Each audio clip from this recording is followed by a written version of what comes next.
profile interview segment this week, I was speaking with the national president of PENGASSAN, Comrade Festus Osifo. It brings us up to speed on the several challenges workers in the oil and gas sector is faced with vis-a-vis the issue of oil theft and also pipeline vandalism. He insists that the federal government and relevant stakeholders have to put an end to this ugly trend as it might affect workers in the sector. It's good to have you on the program. Thank you so much. I appreciate it. It's been a while after our last conversation, and a lot of things have happened in the oil and gas sector. Yeah, true. Yes, I must commend you on the rally that took place within the week as regards the need for an end to oil theft and vandalism in the sector. Can you bring us up to speed why the union decided to take this action at this point in time? We in PENGASSAN, we are senior staff association. So for us, our first preference is consultation and dialogue. So in the last months, we have been engaged in closed-door consultations, and we have been engaging all stakeholders from the regulatory agencies to the operators to government to security chiefs on how we could find a lasting solution to this menace in the Niger Delta. But having done all these, the situation has not yet improved. So we felt that we should no longer fold our arms and allow the situation to keep degenerating. So we need to add our voice to the clarion call that the president of the country should stand up and should act. Because for us, crude oil has been the mainstay of our Nigerian economy. For us, today, a lot of our members are losing jobs. Most of the management, most of the companies, they are saying that they can no longer pay our members because they are not generating the needed revenue. So that is actually why we felt that, no, let us go out there. Beyond our members, it's also in a national call to action because Nigeria is our country. We cannot fold our arm and allow some miscreants in the Niger Delta, and across Nigeria to be pilfering our commonwealth. Today, the oil price since February has been above $100 per barrel of crude oil. This is the first time that as a country we have not benefited from it because substantial volume of our production is either stolen or the companies at best will shut in their production because they know that when they pump into the pipeline, the oil disappears. Okay, now if every year we lose thousands of barrels of oil to oil thieves, at this point in time, what action do you think the federal government and relevant stakeholders need to actually put in place to stop this menace in the sector? Yeah. First, the will must be there to fight this. The president and commander-in-chief must have the political will to confront this monster. Then the security chiefs, they have to act. We have been hearing lots of sound bites, but without any commensurate action. So the security chiefs, they must all come out to demonstrate the fact that they are ready to fight this. What should they do differently? Today, they post soldiers, they post naval ratings to the creeks of Niger Delta to protect the installations. But there are a lot of collusion and connivance that are going on. And at best, what these people do at the end of the day is to withdraw those that they sent there. After numerous allegations against them, they withdraw them and they send new officers there. These ones that you have withdrawn, have you sent them to court-martial? So government must learn how to apply consequence and deterrence. So there must be total consequence management, number one. Then, number two, we have also advocated in the past that government should bring in the host communities, which they have assured us that they will do. And thank God that now they are trying to bring in some local companies to protect the pipeline, like the new contract that was just awarded. We welcome it. But they should do more of that. Then beyond that as well, we have to apply technology. We are in the world of artificial intelligence.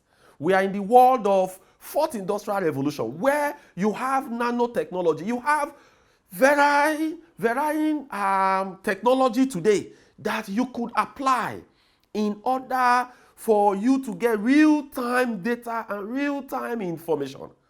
We don't need to reinvent the wheel because a lot of countries are already doing this. The researchers are bound. So all we need to do is to approach the people that have the right technology. If you have concise information or precise information on the exact spot that is about to be compromised, you can quickly deploy the security officers there to nip it immediately. So in general, we must apply technology, we must bring in the host communities, and there must also be consequence management. Okay, talking about pipeline infrastructure. Yeah. With what we have on ground right now, would you say that it's up to standard? Also, if we want to look at the conversation we're having, we're talking about oil theft. Are there talents that we need to tap at this point in time with the challenge that we have right now, since there is no immediate solution on ground? Okay, thank you so much. Even today, if we are refining our products, if you have a refinery that is, okay, let's take practical examples. We have a refinery today in Kaduna, and the oil is being produced in the Niger Delta. So how do you ferry the oil from the Niger Delta to Kaduna?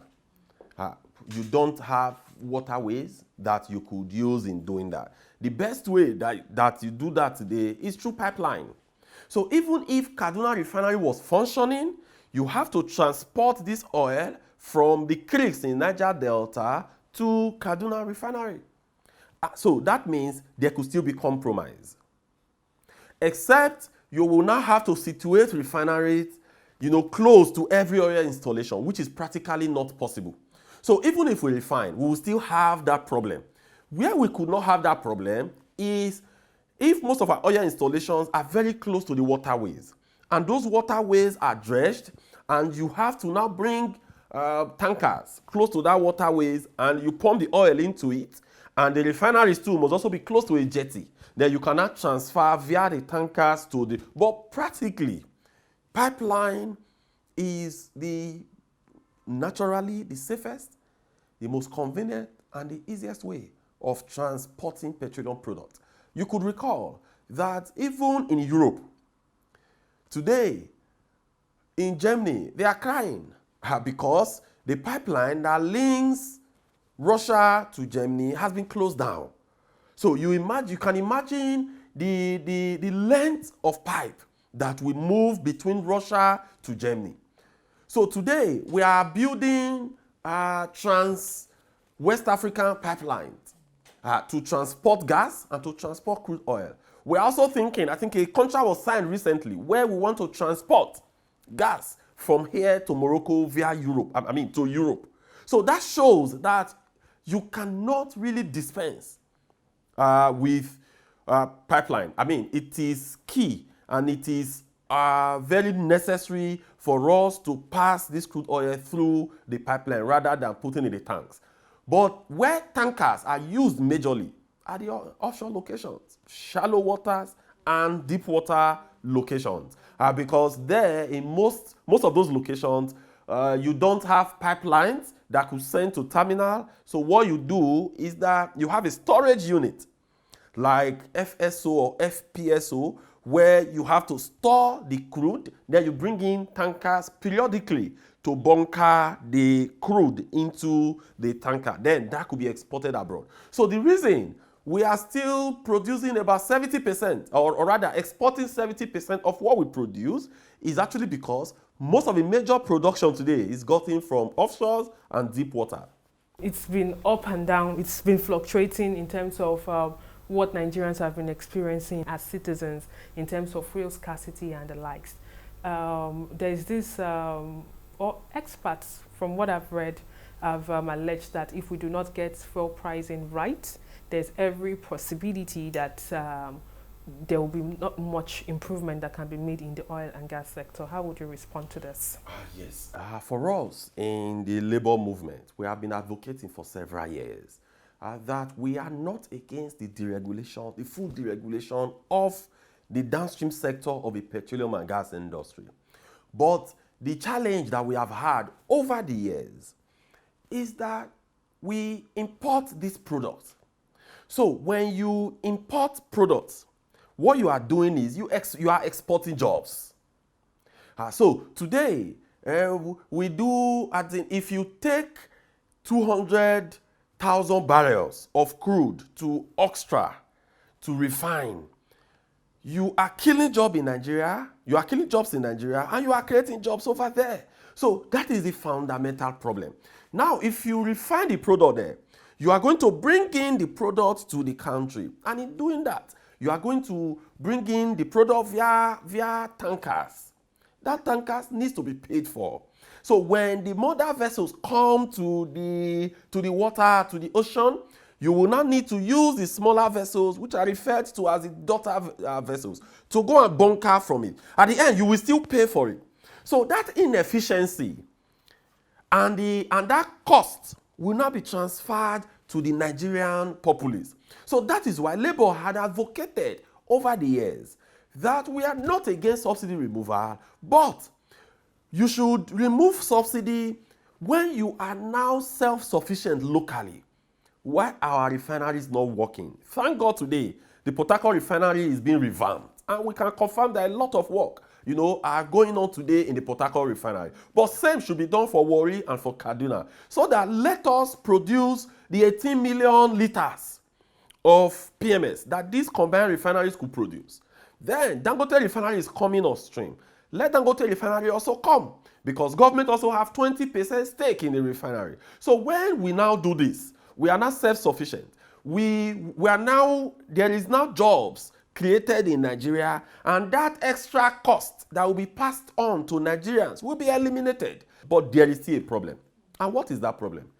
The problem today is that, look at diesel. Diesel today is selling for over 800 naira. In fact, I think that Nigerians should give Labour kudos. If not because of Labour, because there's a relationship between the price of diesel and the price of PMS. AGO and PMS, they are same as twins. So with AGO selling over 800 naira, PMS could be selling for nothing less than 700 naira to 750 naira today. But today we are still buying less than 200. So it is because of the consistent push and fight that we have been fighting. Why is AGO selling for over 800 naira? It is because we don't produce locally. It is because the quantity is not guaranteed. Simple economics, demand and supply. When you have reduced supply and the demand remains constant, what will happen to price? Price will shoot up. So the price of diesel today is above the market price internationally. That's one. Then secondly, diesel is priced in the parallel market rate. Parallel market today, you see that dollar is about 700 naira in the parallel market. Those that are importing AGO, they don't have access to CBN rate of about 400, 450. They don't have access. So we are running our economy based on the dictate of parallel market. So it means that the respective stakeholders are supposed to look into the possibility of this set of people having access to Forex. Absolutely. Perhaps it will make lives better for the ordinary Nigerian. Absolutely. Very quickly, I don't know what would be your opinion as regards legislative process in this regard. What legislative law do you think needs to be put in place to address all of these matters? Yeah. In Nigeria, we have avalanche of laws. We have potpourris of rules, regulations, and laws. But laws cannot implement itself. You said it, the political will. Today, we have the PIA. PIB is now an act. We have a lot of provisions in that particular act that are not being implemented. So the law will not implement itself. It needs people to implement. So the fundamental problem that we have had is not because we don't have laws, but it's actually because those laws are not being implemented.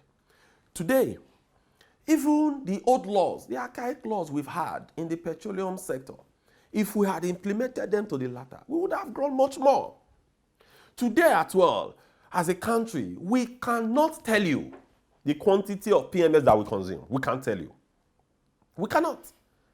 The GMD has said this over and over and over again, that he cannot tell you the quantity that we consume. The concern now is, in all of these challenges that has been highlighted here today, Nigerians seems to be the one that is most affected, and so also the working populace, and also your workers. You've spoken before now about their safety, you've spoken about their welfare. If employers are complaining about not meeting up in terms of profits, what now is the hope of an average oil and gas worker? Thank you so much, Sharon. It's been a bit difficult. Yeah, just as I said earlier, and you've also reiterated that beyond, the oil and gas worker is facing a very difficult period today. Some of them are even threatened. At times when you discover that there is a huge pressure drop in the pipeline, you shut down production. Some of these miscreants, they will place a phone call to the terminal operators and they will start threatening them, telling them to resume production because they are tapping oil somewhere. It has gotten to that. So the lives of an average oil and gas worker is no longer safe. An oil and gas worker today, some of the companies are owing them salaries because they are no longer in business. Then more so, the larger Nigerians are facing existential threats because our mainstay is going down. Today, NNPC has not been able to make remittance to FAC. Yes, most of the bulk of the money that comes in are being used in subsidizing PMS. That's a fact. But if we were producing optimally, we could have had, some other revenue that would have come into the FAC account. So the problem is multifaceted. Average Nigerian worker in the oil and gas industry is faced with a huge challenge. Our jobs are threatened. Our lives are threatened. The environment with which we work are also bastardized. So the problem is real. Beyond that as well, we are also crying for our country called Nigeria. We cannot be selling crude oil at a rate that is over $100 per barrel, and we are still running budget deficit. We run out every day to keep borrowing money in such a way that the money we use in servicing debt, not the principal. The money we use in servicing debt is not much more than the revenue we generate. Thank you very much for your time. Yeah, thank you so much, Sharon. And that's all we can take on today's edition of the program. Join us next week for a fresh edition of the show. I am Sharon Ijason. Thanks for watching, and remember that labor creates wealth.